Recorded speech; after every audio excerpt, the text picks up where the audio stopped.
सोचिए, अगर हम यहीं अपनी धरती पर एक नया सूरज बना ले तो।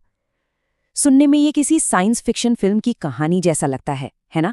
पर आज हम बात करने वाले हैं आईटीआर के बारे में, एक ऐसा प्रोजेक्ट जो इसी सपने को हकीकत बनाने में लगा है। और अगर ये कामयाब हो गया तो ये हमारी दुनिया को हमेशा के लिए बदल सकता है। तो सवाल यही है, क्या हम अपनी दुनिया को उसी ताकत से चला सकते हैं जिससे सूरज चमकता है? यही वो बड़ा सवाल है जिस पर पूरा का पूरा आईटीआर प्रोजेक्ट खड़ा है। और ये सिर्फ कोई सपना नहीं है, ये एक ग्लोबल मिशन है जिसमें दुनिया की आधी से ज्यादा आबादी किसी न किसी तरह से जुड़ी हुई है। तो चलिए इस कमाल के सफर पर निकलते हैं और 5 हिस्सों में आईटीआर की कहानी को समझते हैं। पहले हम जानेंगे कि धरती पर एक सितारा बनाने का मतलब क्या है, फिर समझेंगे कि ये फ्यूजन रिएक्शन काम कैसे करता है, टोकामक मशीन के अंदर झांकेंगे, इस ग्लोबल पार्टनरशिप को देखेंगे और आखिर में बात करेंगे इसकी चुनौतियों और भविष्य की उम्मीदों पर। तो सबसे पहले बात करते हैं उस बड़े सपने की जो आईटीआर के दिल में है, एक ऐसी दुनिया का सपना जहां एनर्जी की कोई कमी ना हो और वो भी एकदम साफ सुथरी। सूरज को एक बॉटल में बंद करना, सोचिए जरा इस लाइन के बारे में। ये लाइन ही इस प्रोजेक्ट के स्केल को, इसकी विशालता को बता देती हैं। कल्पना कीजिए कि हम सूरज की बेहिसाब ताकत को कंट्रोल करके उसे यहीं धरती पर ले आएं। बस यही तो है आईटीआर का असली लक्ष्य। तो समझिए, ये सिर्फ कोई बड़ा साइंटिफिक एक्सपेरिमेंट नहीं है। नहीं, इसका असली मकसद है एक ऐसी एनर्जी को अनलॉक करना जो सेफ हो, कार्बन फ्री हो और जो सच में कभी खत्म ही ना हो। एक लगभग असीमित एनर्जी सोर्स। अच्छा, अब आते हैं साइंस पर। वो साइंस जो इस सपने को सच कर सकता है। मतलब आखिर ये न्यूक्लियर फ्यूजन या परमाणु संलयन है क्या भला? कैसे बनता है एक सितारा? तो देखिए, सीधे शब्दों में कहें तो ये वही प्रोसेस है जिससे हमारा सूरज और अरबों खरबों सितारे चमक रहे हैं। इसमें होता क्या है कि दो हल्के हल्के एटम के न्यूक्लियस यानी नाभिक आपस में जुड़कर एक भारी न्यूक्लियस बना लेते हैं और इस प्रोसेस में जबरदस्त एनर्जी निकलती है। और हाँ, एक बहुत ज़रूरी बात, इसे हमारे आज के न्यूक्लियर पावर प्लांट वाली टेक्नोलॉजी यानी न्यूक्लियर फिशन से कंफ्यूज नहीं करना है। वो विखंडन है, ये संलयन। फिशन में एटम को तोड़ा जाता है जबकि फ्यूजन में जोड़ा जाता है, और फर्क बहुत बड़ा है। फ्यूजन में लंबे समय तक टिकने वाला कोई खतरनाक रेडियोएक्टिव कचरा नहीं बनता। ये प्रोसेस अपने आप में सेफ है, मतलब अगर कुछ गड़बड़ हुई तो ये खुद ब खुद बंद हो जाता है। और सबसे बड़ी बात, इसका फ्यूल हाइड्रोजन हमारे समंदर के पानी में ही भरा पड़ा है, लगभग अनलिमिटेड।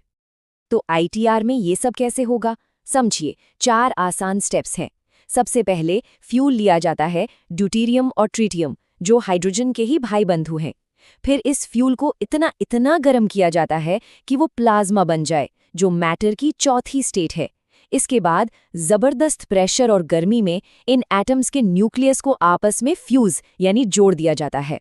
और बस नतीजा, एक नया हीलियम एटम बनता है और साथ में निकलती है ढेर सारी एनर्जी। लेकिन सवाल ये है कि धरती पर एक सितारा बनाया कैसे जाए, उसे रखा कहाँ जाए? खैर, इसका जवाब छिपा है एक बहुत ही कमाल की, एक असाधारण मशीन में, जिसका नाम है टोकामाक। ये टोकामाक आप समझिए एक तरह की मैग्नेटिक बोतल है। इसके सेंटर में एक डोनट के शेप का वैक्यूम चेंबर है। इसी के अंदर रिएक्शन होता है और इसे चारों तरफ से घिरे हुए हैं दुनिया के सबसे ताकतवर सुपर कंडक्टिंग मैग्नेट्स। इनका काम है उस सुपर हॉट प्लाज्मा को कंट्रोल करना, उसे हवा में ही तैरते हुए रखना ताकि वो मशीन की दीवारों को छू भी ना पाए।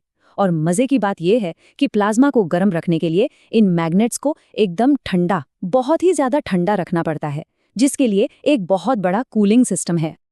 और ये प्लाज्मा कितना गर्म होता है? फ्यूजन रिएक्शन शुरू करने के लिए टोकामक के अंदर का तापमान पहुंचना चाहिए 15 करोड़ डिग्री सेल्सियस। जी हाँ, 150 मिलियन डिग्री सेल्सियस। आपको अंदाजा देने के लिए बताऊं, ये हमारे सूरज के कोर के तापमान से भी 10 गुना ज्यादा गर्म है। अब आप सोच सकते हैं कि इंजीनियरिंग के लेवल पर यह कितनी बड़ी, कितनी मुश्किल चुनौती है। चलिए, अजरा इस कमाल की टेक्नोलॉजी से हटकर उन लोगों की बात करते हैं जो इसे मुमकिन बना रहे हैं। क्योंकि आईटीआर सिर्फ एक मशीन नहीं है, ये इंसानियत के एक साथ आने का, एक दूसरे का हाथ थामने का एक बहुत बड़ा सिंबल है। इस प्रोजेक्ट में 7 बड़े मेंबर पार्टनर हैं: यूरोपियन यूनियन, चीन, Bharat, Japan, south Korea, Russia और अमेरिका। ये सब मिलकर इसे बना रहे हैं। साइंस के नाम पर ऐसा ग्लोबल कोऑपरेशन शायद ही दुनिया ने पहले कभी देखा हो।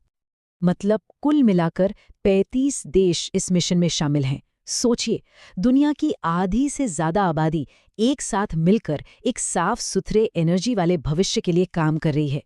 ये अपने आप में एक बहुत बड़ी बात है। और आखिर में बात करते हैं हकीकत की, मतलब इसकी चुनौतियों और भविष्य की उम्मीदों पर। क्योंकि देखिए, ये रास्ता बिल्कुल आसान नहीं है। ये लंबा है, मुश्किलों से भरा है, लेकिन इसकी जो मंजिल है वो हमारी दुनिया को पूरी तरह से बदल सकती है। तो चुनौतियां क्या हैं? देखिए, चुनौतियां बहुत बड़ी हैं। सबसे पहले तो हमें जितनी एनर्जी हम इस मशीन में डाल रहे हैं उससे कहीं ज्यादा एनर्जी बाहर निकालनी होगी। फिर हमें ऐसे मटेरियल बनाने होंगे जो इतनी जबरदस्त गर्मी और रेडिएशन को झेल सकें।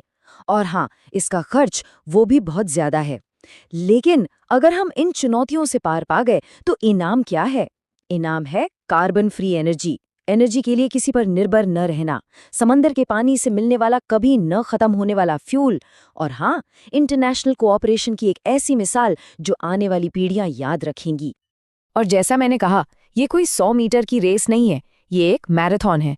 सब कुछ प्लान के मुताबिक चला तो ITR का पहला प्लाज्मा 2025-26 के आसपास तैयार होगा, और जो असली फुल पावर वाले फ्यूजन एक्सपेरिमेंट्स हैं वो 2035 तक शुरू हो पाएंगे। ये एक लंबा सफर है। यहाँ एक बात साफ कर देना बहुत जरूरी है। आइटर खुद कोई पावर प्लांट नहीं है। ये हमारे घरों में बिजली नहीं भेजेगा। ये एक एक्सपेरिमेंट है, एक बहुत ही बड़ा एक्सपेरिमेंट जिसका सिर्फ एक मकसद है, ये साबित करना कि फ्यूजन एनर्जी बड़े स्केल पर काम कर सकती है। एक बार ये साबित हो गया तो फिर इसके आधार पर डीमो जैसे असली फ्यूजन पावर प्लांट बनाए जा सकेंगे। तो चलिए इस चर्चा को एक सवाल के साथ खत्म करते हैं। आज जब पूरी दुनिया क्लाइमेट चेंज और एनर्जी की कमी जैसी समस्याओं से जूझ रही है, ऐसे में क्या धरती पर एक सितारा बनाने की ये कोशिश इंसानियत का सबसे जरूरी एक्सपेरिमेंट हो सकता है? ये एक ऐसा सवाल है जिसका जवाब शायद हमारा भविष्य तय करेगा।